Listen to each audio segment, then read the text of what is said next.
Nilai tukar rupiah ditutup menguat 76 poin ke level Rp17.805 per dolar Amerika Serikat pada perdagangan Senin, 1 Juni tahun 2026. Penguatan rupiah ditopang sentimen domestik, termasuk mulai berlakunya aturan baru penempatan devisa hasil ekspor di dalam negeri. Meski demikian, pasar masih mencermati perkembangan geopolitik Timur Tengah dan arah kebijakan suku bunga Amerika Serikat yang dapat memengaruhi pergerakan rupiah ke depan. Pemirsa, Indonesia mendorong penguatan konektivitas infrastruktur antar negara ASEAN. Ya, di mana kawasan Asia Tenggara diprediksi akan menjadi pusat perekonomian baru global yang menjadi banyak incaran investor dunia. Presiden Prabowo Subianto menekankan pentingnya penguatan konektivitas infrastruktur di berbagai bidang, termasuk pemerataan akses di wilayah terluar bagi negara-negara anggota ASEAN. Indonesia menekankan bahwa pembangunan infrastruktur yang terkoneksi antar negara akan memberikan dampak nyata bagi masyarakat di wilayah tertinggal, terdepan, dan terluar atau 3T, negara-negara Asia Tenggara. Untuk itu Menteri Luar Negeri Sugiono menegaskan kerjasama subregional harus juga mengutamakan konektivitas antar negara dan juga harus mampu menghadirkan akses infrastruktur yang merata dan terjangkau bagi seluruh masyarakat ASEAN. Indonesia sendiri berkomitmen untuk terus memperkuat sinergi dan konektivitas pembangunan infrastruktur lintas kawasan. Ada beberapa deliverable terkait dengan hal itu, diantaranya ASEAN Petroleum Security Agreement yang disepakati, kemudian juga after ASEAN Plus 3 Emergency Rice Security yang kemudian menjadi deliverable dari pertemuan. Ya, Bank Indonesia melaporkan posisi cadangan devisa Indonesia pada akhir April 2026 sebesar 146,2 miliar US dollar. Ya, posisi cadangan devisa pada akhir April 2026 setara dengan pembiayaan 5,8 bulan impor dan pembayaran utang luar negeri pemerintah. Bank Indonesia melaporkan posisi cadangan devisa Indonesia pada akhir April 2026 sebesar 146,2 miliar US dollar. Angka tersebut menurun dibandingkan posisi akhir Maret 2026 yang tercatat sebesar 148,2 miliar US dollar. Adapun posisi cadangan devisa pada akhir April 2026 setara dengan pembiayaan 5,8 bulan impor atau 5,6 bulan impor dan pembayaran utang luar negeri pemerintah. Angka tersebut juga jauh di atas standar kecukupan internasional yang berada di kisaran 3 bulan impor.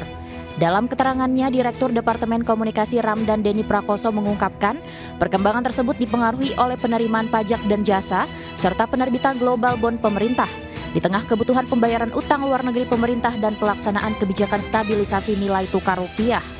BI menilai level cadangan devisa tersebut mendukung ketahanan ekspor eksternal, sekaligus menjaga stabilitas makroekonomi dan sistem keuangan nasional. Kedepan, BI meyakini ketahanan sektor eksternal Indonesia tetap terjaga. Optimisme tersebut didukung oleh posisi cadangan devisa yang memadai, serta potensi aliran masuk modal asing yang tetap positif. Hal itu sejalan dengan persepsi investor terhadap prospek perekonomian Indonesia dan imbal hasil investasi domestik yang masih menarik. Jakarta, Tim Liputan IDX Channel. Berikutnya pemirsa, Kementerian Keuangan mencatatkan posisi utang mencapai 9.920,42 triliun rupiah per 31 Maret 2026. Ya, rasio utang terhadap produk domestik bruto berada di level 40,75%. Direktorat Jenderal Pengelolaan Pembiayaan dan Risiko Kementerian Keuangan mencatat posisi utang mencapai 9.920,42 triliun rupiah per 31 Maret 2026. Dari total tersebut, mayoritas utang masih berasal dari penerbitan surat berharga negara yang mencapai 8.652,89 triliun rupiah atau sekitar 87,22% dari total utang pemerintah. Sementara itu, komponen peminjaman tercatat sebesar 1.267,52 triliun rupiah. Data tersebut menunjukkan struktur pembiayaan pemerintah masih bertumpu pada instrumen pasar keuangan domestik melalui penerbitan obligasi negara. Berdasarkan data yang resmi DJPPR, Kementerian Keuangan, rasio utang terhadap produk domestik bruto berada di level 40,75%. Angka tersebut masih berada di bawah batas maksimal rasio utang yang diatur dalam Undang-Undang Keuangan Negara sebesar 60% terhadap PDB. Pemerintah menyatakan pengelolaan utang dilakukan secara cermat dan terukur untuk mencapai portofolio utang yang optimal sekaligus mendukung pengembangan pasar keuangan domestik. Jakarta, Tim Liputan IDF Channel.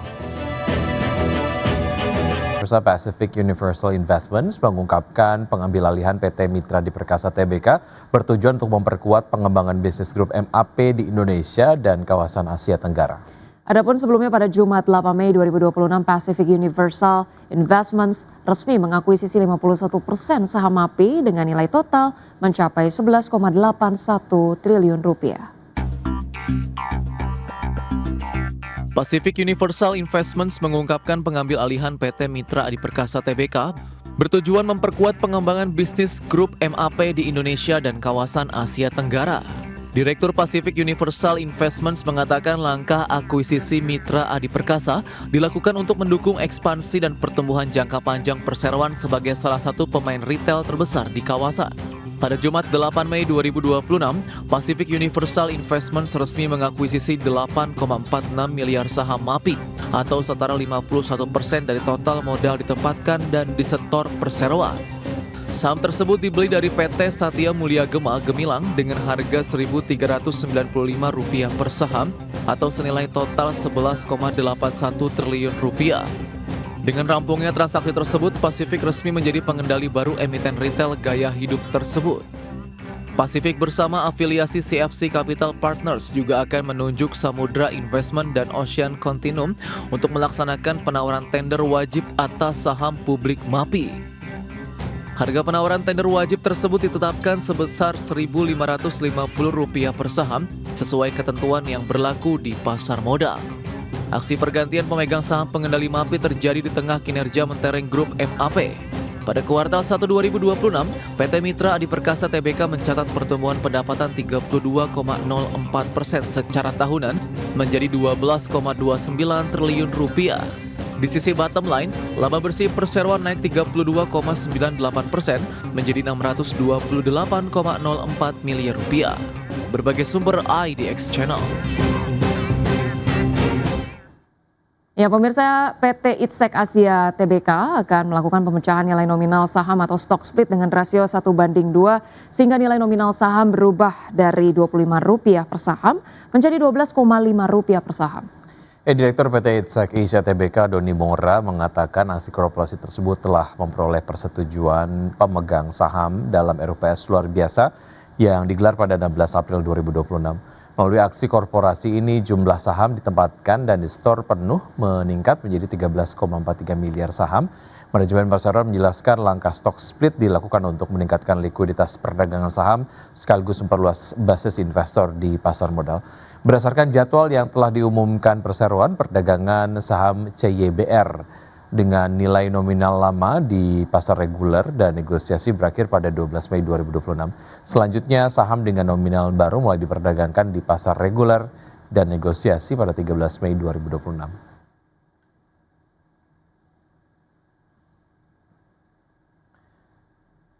PT Panca Budi Idaman Tbk memutuskan membagikan dividen tunai sebesar Rp397,5 miliar dari laba bersih tahun buku 2025. Ya, meski kinerja laba dan penjualan mengalami penurunan, perseroan tetap optimistis menatap tahun 2026 dengan target pertumbuhan pendapatan dan profitabilitas yang lebih baik. PT Panca Budi Idaman Tbk atau PBID menyetujui pembagian dividen tunai sebesar Rp397,5 miliar atau setara Rp53 per saham dari laba bersih tahun buku 2025. Keputusan ini disahkan dalam rapat umum pemegang saham tahunan atau RUPST. Dari total laba bersih sebesar Rp400,58 miliar, sebesar Rp3 miliar dialokasikan sebagai cadangan, sedangkan sisanya dibukukan sebagai laba ditahan.